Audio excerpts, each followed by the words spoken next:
मंत्री महोदय प्रताप सरनाईक यांनी केला विहिरींचा पाहणी दौरा. ठाणे शहराच्या घोडबंदर परिसरातील वाढते नागरीकरण तसेच उन्हाळ्याच्या दिवसात निर्माण झालेल्या पाणीटंचाईवर प्रभावी उपाय म्हणून आनंदनगर ठाणे महानगरपालिका उद्यान, कासरवडवली व कृष्णा ग्रीनलँड पार्क, कासरवडवली या परिसरातील 3 जुन्या विहिरींचे पुनरुज्जीवन करण्यात आले असून त्यावर आरो प्लांट उभारून नागरिकांना शुद्ध पाणी उपलब्ध करून देण्याचा महत्त्वाकांक्षी उपक्रम परिवहन मंत्री श्री प्रताप सरनाईक यांच्या संकल्पनेतून राबवण्यात येत असून बुधवारी त्याचा पाहणी दौरा करण्यात आला. यावेळी बोलताना मंत्री सरनाईक म्हणाले की ठाणे शहरातील अनेक विहिरी कालांतराने बुजवण्यात आल्या किंवा कचरा व सांडपाण्यामुळे दूषित झाल्या, परिणामी नैसर्गिक जलस्रोत नष्ट होण्याच्या मार्गावर होते. ही बाब लक्षात घेऊन तत्कालीन मुख्यमंत्री एकनाथ शिंदे यांच्या कार्यकाळात ठाणे व मीरा भाईंदर शहरातील 46 विहिरींच्या पुनरुज्जीवनासाठी सुमारे 50 कोटी रुपयांचा निधी उपलब्ध करून देण्यात आला. या निधीतून महापालिकेच्या पाणीपुरवठा विभागामार्फत विहिरींची वैज्ञानिक पद्धतीने साफसफाई, गाळ काढणे आणि संरक्षण उपाययोजना करून त्यांना पुन्हा जिवंत करण्याचे काम सुरू आहे. तसेच या विहिरींवर आरो प्लांट बसवण्याचे कामही प्रगतीपथावर आहे. सध्या वाढत्या उन्हामुळे महानगरपालिकेकडून होणारा पाणीपुरवठा अपुरा पडत असताना आणि तांत्रिक कारणांमुळे तो खंडित झाल्यास नागरिकांना मोठा त्रास सहन करावा लागतो. अशा परिस्थितीत पुनर्जीवित विहिरी आणि त्यावर बसवलेले आरो प्लांट नागरिकांसाठी मोठा दिलासा ठरणार आहेत. या प्रकल्पाअंतर्गत विहिरींमधील पाण्याचे नैसर्गिक स्रोत जपले जात असून सांडपाणी मिसळल्यास प्रतिबंध केला जात आहे. विहिरींच्या संरक्षणासाठी जाळ्या बसवणे, भिंतीचे मजबूतीकरण करणे तसेच नियमित स्वच्छता राखणे अशा उपाययोजना राबवण्यात येत आहेत. त्यामुळे विहिरीतील पाणी शुद्ध आणि सुरक्षित राहणार आहे.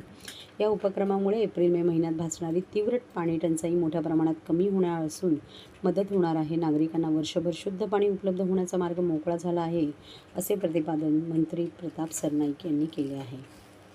महाराष्ट्रामध्ये उष्णतेची लाट आहे.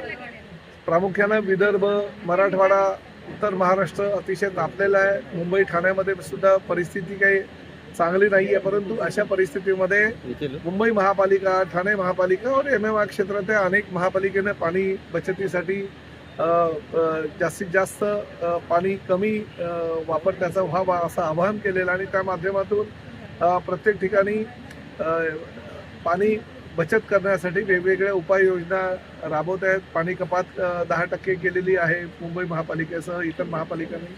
आणि ठाण्यामध्ये सुद्धा अतिशय वाईट परिस्थिती असताना सुद्धा आपण जास्तीत जास्त लोकांना कसं पाणी मिळेल यासाठी प्रयत्न करतोय. उपमुख्यमंत्री एकनाथ शिंदे साहेब यांनी अनेक प्रकल्प राबवले. त्यापैकी विहिरीचं संवर्धन, जतन करणं आणि त्या विहिरीमध्ये आरो प्लांट लावून त्या पाणी हे सर्वसामान्य जनतेला पिण्यायोग्य कसं होईल यासाठी मला 50 कोटी रुपयाचा निधी उपलब्ध करून दिला होता. आणि त्या निधीच्या माध्यमातून माझ्या मतदारसंघामध्ये आतापर्यंत 12 विहिरीचं लोकार्पण मी केलेलं आहे. अजूनही जवळजवळ 41 विहिरी या भविष्यामध्ये आपल्याला आरो प्लांट लावून सर्वसामान्य जनतेला पाणी कसं त्यातलं मिळेल ह्यासाठी आम्ही प्रयत्न करतोय. पाणी हे मिळत असताना ह्या विहिरी ज्या होत्या त्या वाळीत टाकल्यासारख्या होत्या. ह्या विहिरीमध्ये जे पाणी होतं ते अस्वच्छ झालं होतं. त्याला आम्ही स्वच्छता केलं. त्यामध्ये गटार किंवा ड्रेनेजचं जे पाणी जात होतं ते आम्ही त्याचे जे वाट होत्या त्या बंद केल्या आणि त्यामुळे एक चांगला जलस्रोत निर्माण झाला. नैसर्गिक स्रोत आहे ते खुले केले आणि त्यामुळे हे पाणी आता सर्वसामान्य जनतेला पिण्यासाठी सुद्धा योग्य ठरणार आहे. भविष्यामध्ये आता 12 विहिरी झाल्या, परंतु पूर्ण ठाणे महापालिका क्षेत्रामध्ये असा प्रकल्प आम्ही राबवतोय जेणेकरून लोकांना जास्तीत जास्त त्याचा फायदा होईल. सर, ठाणे महानगरपालिकेमध्ये BJP शिवसेनेमध्ये गोंधळ चालू दोघांच्या. अरे बाबा, काही गोंधळ वगैरे नाही. आपापसामध्ये आमचे जरा एक कुटुंब आहे, एका कुटुंबामध्ये वादविवाद होत राहतात. ते छोट्या मुद्द्यांवर हे काही वादविवाद होत राहतात. परंतु आमच्या लेवलला म्हणजे मुख्यमंत्री, उपमुख्यमंत्री किंवा मंत्री स्तरावर ज्या चर्चा होतात त्या चर्चेच्या माध्यमातून आम्ही त्यावर तोडगा काढत असतो. त्यामुळे ठाणे महापालिका क्षेत्रातील सर्वसामान्य जनतेला आम्हाला जो कौल दिलेला आहे तो कौल दिले असल्याकारणाने जास्तीत जास्त सुविधा देण्याचा प्रामाणिक प्रयत्न उपमुख्यमंत्री म्हणून एकनाथ शिंदे साहेब करतायत आणि आम्ही सगळे सहकारी त्यांच्या सोबत आहोत.